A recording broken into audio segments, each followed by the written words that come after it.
Assalamualaikum warahmatullahi wabarakatuh. Perkenalkan, nama saya Pamita Syafika Wicaksono dan kali ini saya akan mengklasifikasikan data Possum Regression dengan Python. Yang pertama, kita buka dulu ya.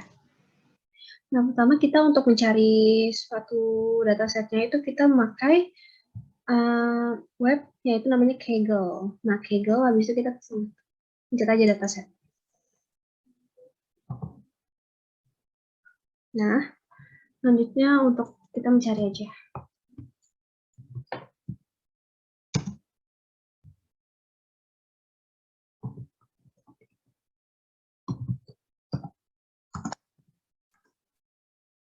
Nah, ini adalah data yang kita ingin klasifikasikan.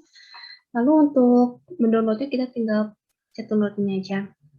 Nah, nanti data yang di-download itu, dia itu berupa suatu namanya kayak zip gitu. Nah, nanti kalau kita udah download, kita akan ada nih filenya namanya kayak gini. Oke. Nah, selanjutnya kita masuk dulu ke Google Drive, nih My Drive. Lalu kita buat suatu folder baru untuk menaruh tadi. Kalau saya buatnya namanya machine learning. Saat itu saya sudah saya masukkan sini Possum regression data tadi kan namanya achieve, terus saya ganti ini Possum regression. Oke, selanjutnya.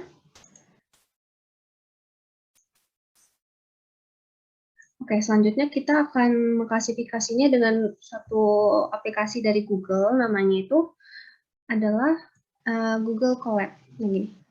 Kita buka Google Colab. Nah, selanjutnya, karena saya sudah buat, kalau mau buat file baru bisa, di notebook aja. Tapi kalau kita karena sudah buat, jadinya kita pencetin aja. Lalu akan muncul seperti ini.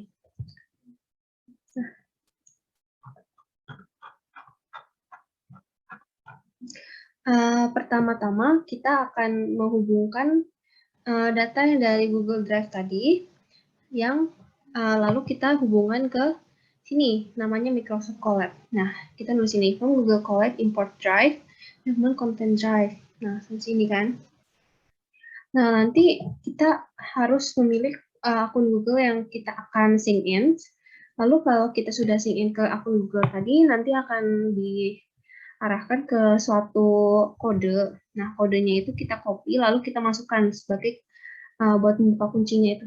Seperti itulah. Nah, habis itu kita akan selanjutnya kalau udah berhasil kan, ini ada bacanya namanya mounted at content drive. Selanjutnya kita akan mengimport library pandas dan export zip-nya agar dapat menghasilkan suatu data yang namanya CSV. Nah, kita tinggal ini import pandas spd unzip content drive my drive machine learning itu tadi folder baru yang kita buat. Nah, Possum regression zip itu tadi satu data yang tadi Possum regression-nya dalam bentuk zip. Lalu di content machine learning itu tadi folder yang kita buat. Selanjutnya ini sudah berhasil ya. Nah, selanjutnya untuk kita akan mengerik datanya itu ya seperti ini. DF sama dengan CSV, tadi datanya kan sudah dalam bentuk CSV, yaitu content, drive, my drive, machine learning tadi sebagai folder yang kita buat di drive, lalu Possum CSV-nya itu sebagai tadi ya sudah bentuknya CSV. Oke. Kan? Namanya yang baru namanya Possum CSV.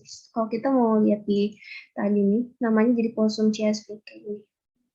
Ini kan tadi data yang belum di zip, nah tadi pas kita udah masukin kode, jadi kayak gini, bentuknya dalam CSV. Gitu. Lalu kita untuk membacanya kayak gini kan. Jadi ini ada sebanyak 104 baris dan 14 kolom. Nah, seperti ini.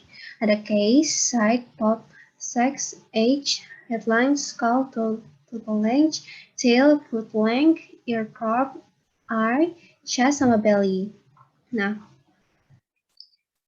Selanjutnya, kita untuk nge-print ukuran data ya, seperti ini. Nah, kayak gini. Ukuran datanya berarti panjangnya ada 1/4. Tipenya itu dalam integer. Lalu selanjutnya kita dapat mengklasifikasinya dengan membuat suatu scatter plot. Jadi gini, kita SPLC, Seaborn ACNS, Transcript DF. Kita membuat scatter plotnya berdasarkan berdasarkan age dengan size-nya 14. Jadi kan 14 itu adalah kolomnya ya. Nah ini berdasarkan buat tabel age-nya itu berdasarkan size sama case. Nah kayak gini akan dapatkan seperti ini. Dengan yang biru itu H1, terus orange 2, hijau 3, merah 4, terus abu-abu 5, ungu tua 6, terus merah muda 7, hijau tua 8, dan kuning. Nah, 9. Nah, akan membentuk scatter plot seperti ini. Tadi ini scatter plotnya itu berdasarkan age atau umur, yaitu age yang berdasarkan size sama case. Kayak gini. Selanjutnya, kita bisa membuat suatu pair float. Nah, ini tadi kan berdasarkan age ya. Nah, itu size-nya 14, tadi kan ada kolomnya ada 14 ya. Nanti kita akan dapat seperti ini. Nah, kita lihat bahwa ini akan membentuk suatu diagonal. Nah, sebenarnya kalau kita perbesar, ini tuh bentuknya adalah suatu titik-titik yang nggak beraturan. Nah, tapi yang seperti ini nih, itu hasilnya malah membentuk suatu diagonal. Selanjutnya kita akan memisahkan parameternya, yaitu dengan train, test, split. Nah, ini itu dia untuk memisahkan parameter dengan targetnya. Nah, targetnya itu tadi suatu DF, kita klasifikasinya berdasarkan site, DF, Y, test site-nya 0,33, ininya 2,09. Terus kita dapatkan seperti ini. Nah, sekian dari saya. Kalau ini mohon maaf. Assalamualaikum warahmatullahi wabarakatuh.